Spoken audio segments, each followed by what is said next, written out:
दोस्तों, जैसे कि इसके पहले आपने देखा होगा कि अगर आप अपना नाम, डेट ऑफ बर्थ, जेंडर या मैरिटल स्टेटस, माता का नाम, पिता का नाम या कोई होम एड्रेस अगर आप अपने पीएफ अकाउंट में चेंज करना चाहते हो तो उसके लिए क्या-क्या प्रक्रिया थी। मगर इस साल यानी 2025 में ईपीएफओ ने सुविधा और सरल कर दी है। अब आपको किसी भी नियोक्ता यानी कि एम्प्लॉयर के पास जाने की ज़रूरत नहीं है। यहाँ अब प्रक्रिया बिल्कुल सरल कर दी गई है। अब आप अपने ही लेवल पे ये सारे चेंजेस कर सकते हैं। अब ये सारे चेंजेस करने के लिए अब किसी के अप्रूवल की आपको आवश्यकता नहीं पड़ेगी। किसी केस में आपको नियोक्ता ईपीएफओ के सक्षम अधिकारी के अप्रूव करने की ज़रूरत होगी या आवश्यकता पड़ेगी।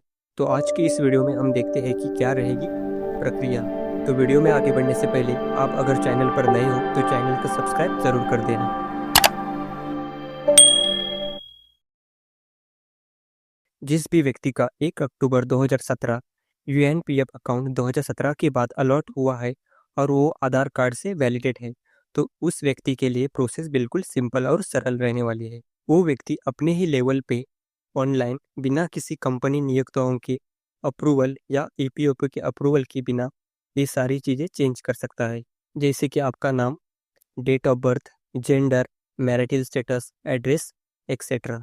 और सबसे इम्पोर्टेंट, इन सब चेंजेस के लिए आपको कोई भी डॉक्यूमेंट्स भी नहीं सबमिट करना होगा। बस इसके लिए शर्त ये होगी कि आपका यूएन नंबर आपके आधार कार्ड से लिंक होना चाहिए, यानी कि आधार कार्ड से वैलिडेट होना चाहिए। अब आपके मन में ये सवाल होगा कि 2017 के बाद आपका यूएन नंबर अलॉट हुआ है लेकिन आपका आधार कार्ड वैलिडेट नहीं है। तो इस केस में आपको सबसे पहले आपका आधार कार्ड वैलिडेट करवाना होगा। तो उसके लिए आपको फिजिकल फॉर्म में जॉइंट डिक्लेरेशन फॉर्म भर के नियोक्ता यानी एम्प्लॉयर को सबमिट करना पड़ेगा और एम्प्लॉयर के लेवल पे ही सारी चीज़ें अप्रूव हो जाएगी। ईपीएफओ ऑफिस में वेट करने की ज़रूरत नहीं पड़ेगी।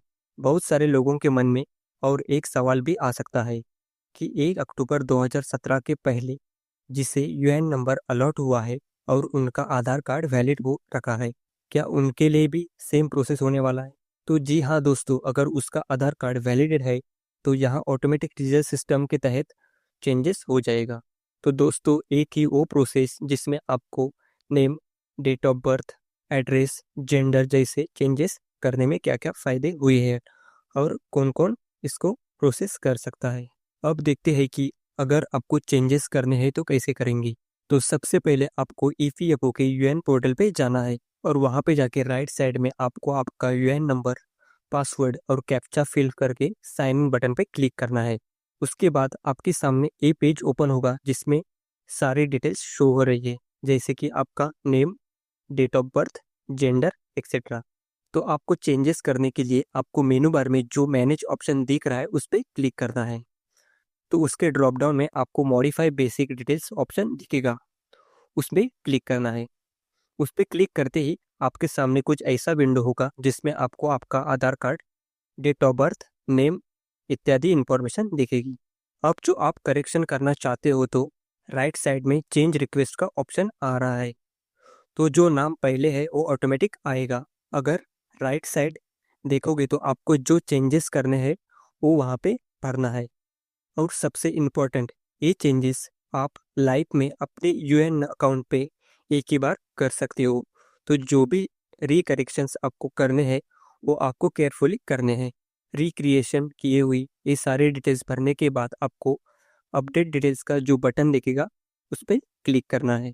जैसे ही अपडेट डिटेल्स पे क्लिक करोगे तो उसके बाद और एक पेज ओपन होगा जिसमें आपको आपका रिक्वेस्ट नंबर शो होगा और आपका रिक्वेस्ट का करंट स्टेटस शो होगा। तो ये सारे अपडेट ऑटोमेटिकली आपके ही लेवल पे हो जाएंगे। तो उसके लिए आपको किसी भी एम्प्लॉयर के पास और ईपीएफओ के अप्रूवल की ज़रूरत नहीं होगी। तो आज के वीडियो में बस इतना ही। तो ये वीडियो आपके लिए इन्फॉर्मेटिव रहा होगा। तो ऐसे ही इन्फॉर्मेटिव वीडियोस के लिए चैनल को सब्सक्राइब ज़रूर करें और वीडियो को लाइक और शेयर ज़रूर कर देना। तो मिलते हैं ऐसे ही नेक्स्ट इन्फॉर्मेटिव वीडियो में। तब तक के लिए टेक केयर।